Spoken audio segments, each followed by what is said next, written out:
સ્વાગત છે તમારું મારા કિચનમાં। ક્યારેય સાંભળ્યું છે કે 2 કિલો ગાજરનો હલવો માત્ર 25 થી 30 જ મિનિટમાં બની જાય? તો હા, આજે આપણે મારી એક સિક્રેટ ટિપ્સથી આ ગાજરના હલવાને એકદમ ફટાફટ બનાવીને તૈયાર કરીશું।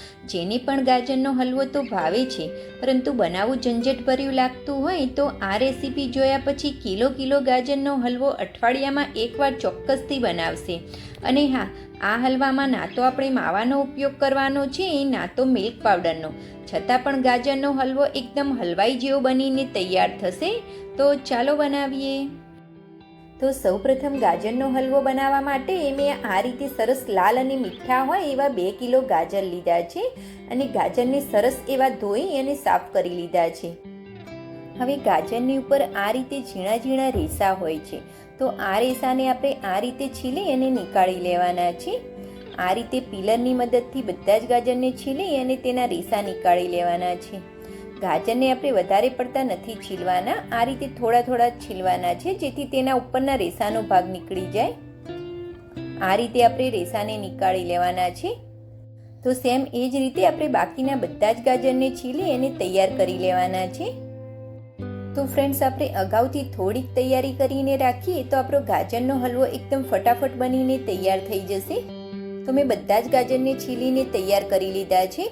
હવે આ ગાજરને આપણે ખમણીની મદદથી ખમણવાના છે। આ રીતે જે દૂધી ખમણવાની ખમણી આવે છે તે જ મેં લીધી છે। હવે તે ખમણીની મદદથી આપણે બધા જ ગાજરને ખમણી અને તૈયાર કરી લઈશું। ફ્રેન્ડ્સ, આ ગાજરના હલવાની અંદર ના તો આપણે માવાનો ઉપયોગ કરવાનો છે, ના તો મિલ્ક પાવડરનો ઉપયોગ કરવાનો છે, છતાં પણ આપણો આ હલવો એકદમ હલવાઈ જેવો માવેદાર બનીને તૈયાર થઈ જાય છે। અને એક એવી વસ્તુ ઉમેરીશું જે દરેકના ઘરમાં આસાનીથી મળી રહે છે। તો સેમ એ જ રીતે મેં બધા જ ગાજરને છીણી અને તૈયાર કરી લીધા છે। આ હલવો ફ્રેન્ડ્સ હું વધારે ક્વોન્ટિટીમાં બનાવું છું, જો તમારે ઓછો બનાવવો હોય તો તેનું માપ તમે અડધું પણ કરી શકો છો। તો સેમ એ જ રીતે મેં બધા જ ગાજરને છીણી અને તૈયાર કરી લીધા છે। તો આપણા બધા જ ગાજર છીણાઈને તૈયાર છે। તો હવે સૌપ્રથમ ગાજરનો હલવો બનાવવા માટે આપણે જાડા તળિયાવાળું વાસણ લેવાનું છે, અથવા તો કઢાઈ લેવાની છે। હવે તેની અંદર આપણે પોણો કપ એટલે કે 1 નાની વાટકી જેવું ઘી અંદર એડ કરી દઈશું।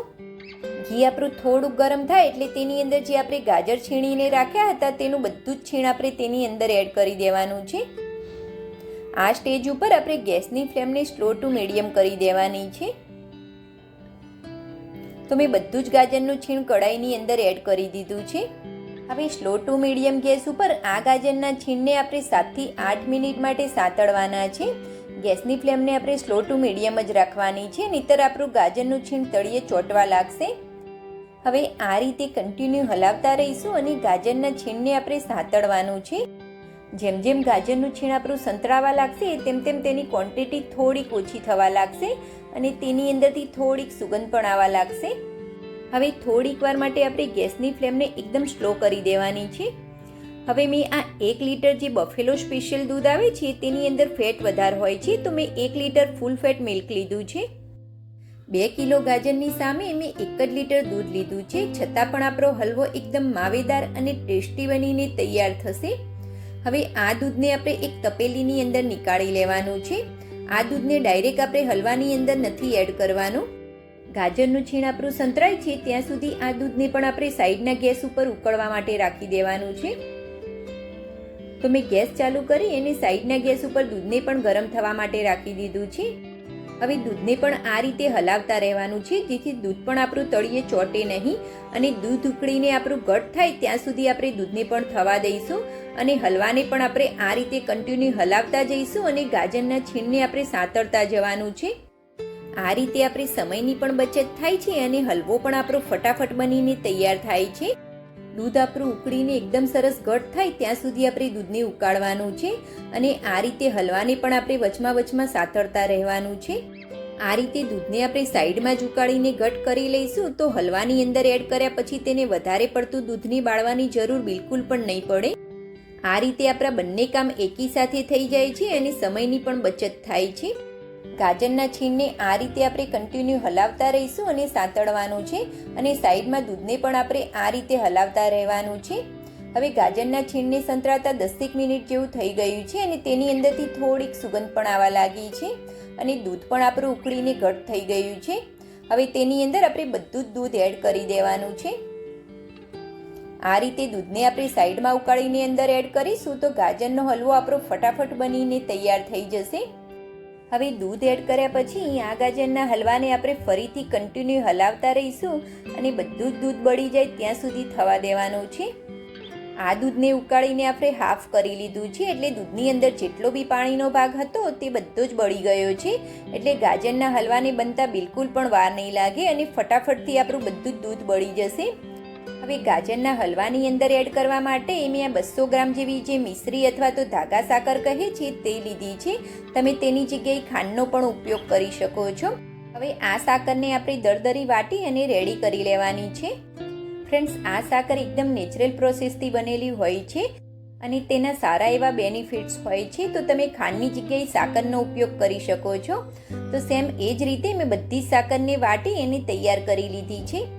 હવે સાઈડમાં આપણે ગાજરના હલવાને પણ કન્ટિન્યુ હલાવતા રહેવાનું છે. હવે ગેસની ફ્લેમને આપણે એકદમ હાઈ કરી દેવાની છે અને આ રીતે કન્ટિન્યુ હલાવતા રહેવાનું છે.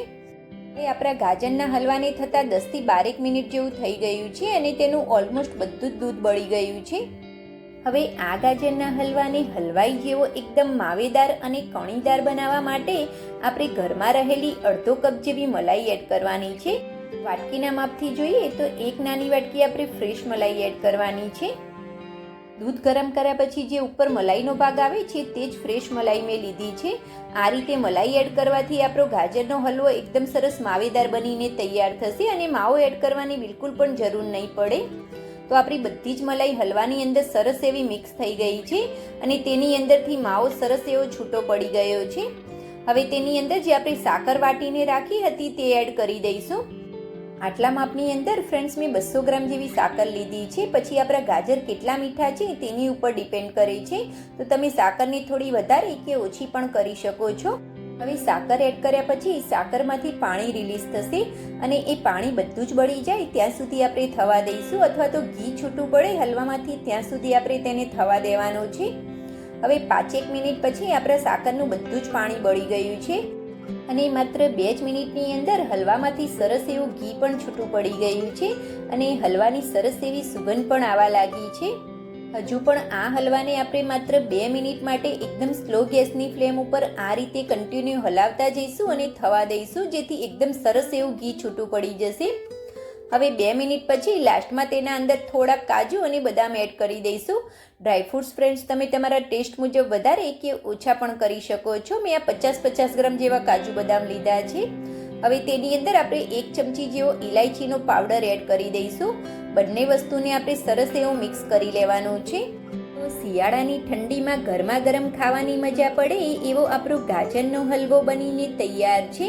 ફ્રેન્ડ્સ, આ રેસીપી તમે યુટ્યુબમાંથી જોતા હોય તો મારી ચેનલને સબસ્ક્રાઈબ અને ફેસબુકમાંથી જોતા હોય તો ફોલો ચોક્કસથી કરી લેજો ફ્રેન્ડ્સ. અને આ રેસીપી તમે ક્યાંથી જોઈ રહ્યા છો તે પણ મને કમેન્ટ બોક્સમાં જણાવજો. જય શ્રી કૃષ્ણ.